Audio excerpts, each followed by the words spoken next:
এখানেই তো থাকতেন? হ্যাঁ। কি হয়েছিল, মানে চিঠিটা এসেছিল কবে? চিঠিটা এসেছিল কালকে সন্ধ্যেবেলা। ওনাকে জিজ্ঞাসা করেছিল, বলছে তোমার 2002 সালে ভোট ছিল? উনি বলেছিল না, আমার 2002 সালে ভোট নেই। বলছে তাহলে কী হবে? বলছে তোমাকে হিয়ারিংয়ে যেতে হবে।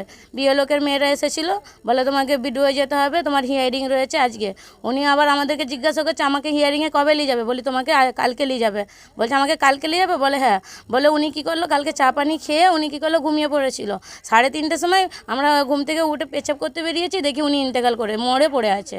2002 সালে কি ভোটার লিস্টে নাম ছিল আপনার স্বামী? না, ওনার ছিল না। তখন উনি কোথায় থাকতেন? উনি থাকতো তখন বারাকপুরে। ব্যারাকপুরে।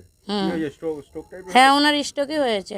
উনি তো কালকে রাত্রিবেলা বলেছে আমাকে কখন নিয়ে যাবে, স্যারের ফর্ম জমার ফিরে এসেছে, আমাকে বিডুয়ে কবে নিয়ে যাবে? বলি তোমাকে আজকে নিয়ে যাবে। কালকে হিয়ারিংয়ের মেয়েরা এসেছিল।